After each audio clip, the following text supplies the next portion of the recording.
Sawadee Cup, guys! Ngayon ay orientation day namin dito sa aking bagong According school. to our principal, our orientation day begins at 9 o'clock at matatapos ng 4 o'clock in the afternoon. Ngayon pala makikita yung 16 na bagong hired na teachers. So guys, 16 kaming bagong na-hire na teachers dito. At early in the morning nga ay minessage na ako ng principal namin. Tinanong nga niya ako kung nasaan ako at sinabi ko naman na nasa homestay number 3 ako. At tinanong pa niya ako ng ganito, Ronaldo, do you know how to get in the school? Parang sabi ko nga, hindi po.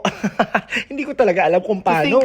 Nandito lang naman ako sa mismong area ng school, nandito nga sa kanilang pabahay. Sa lawak ba naman kasi nitong area ng school, baka 1 year pa bago ko tuluyang ma-memorize yung mga directions dito sa school. Kaya nga, dinaanan na ako ng aking punong guro. And guys, alam nyo ba, napaka-humbling ng experience na to. Imagine ninyo, punong guro pa ang susundo sa akin. Napakaganda nga ang idea ng isang school na magkaroon ng orientation day, lalo na nga sa mga bagong teachers. At para na rin mapaghandaan namin ang pagbubukas ng academic year 2023-2024. Excited na nga ako malaman kung sino pa yung 15 na teachers na na-hire bukod sa akin. Na ako dun sa room kung saan gaganapin ang orientation day. May galing ng Philippines, may galing ng Turkey, may galing ng Pakistan, may galing ng USA, may galing ng China, may galing ng Great Britain. Talaga namang pang-international ang mga beauties namin. Talaga namang hindi ka lang matututo sa mga bosses mo, kundi matututo ka rin ng iba't ibang mga information sa mga kasama mo. Para tuloy kami nagkaroon ng cross-cultural bonding. At ang babata pa nitong mga kasama ko, may 21, may 23, may 30, may 34. Tuloy nasabi ko sa sarili ko, lolo na ba talaga ako? Char.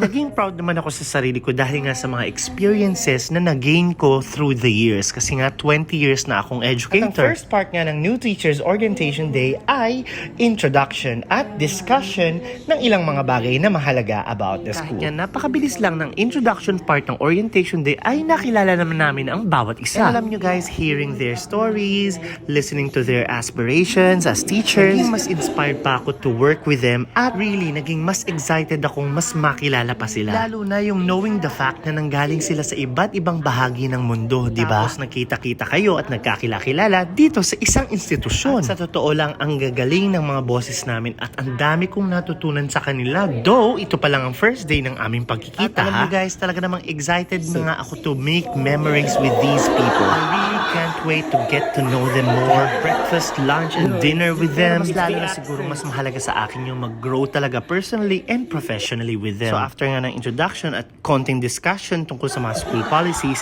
lalabas naman tayo para sa tour dito sa school. Excited na nga ako, lalo na yung makita yung mga classrooms at yung mga laboratories. Gustong gusto ko na rin talaga mag-decorate ng aking sariling classroom. Alam niyo ba guys, pag may mga kasama kayong mga teachers o kahit ibang mga tao na nagmula sa iba't ibang bahagi ng mundo, talaga namang gusto mong maipakita sa kanila na iba talagang magtrabaho ang Pilipino. Naman, hindi naman talaga natin maikakaila na ang mga Pilipino ay sobrang dedicated at passionate sa kanilang mga trabaho, hindi ba? Kaya tayong mga Pinoy, saan man tayo mapunta, saan man tayo mapadpad, saan man tayo magtrabaho, kung saan mang sulok ng mundo yan, galingan natin at wag nating ipapahiya ang ating bayang Pilipinas. Tingnan nyo itong fact na to, napakaraming Filipino teachers dito sa Thailand. Yan na, nagiging seryoso na naman ang inyong bulakenyong gala, pasensya na. Move on na tayo. Next, namin magkaroon ng idea kung saan ang mga directions papunta sa ganitong particular place dito sa school.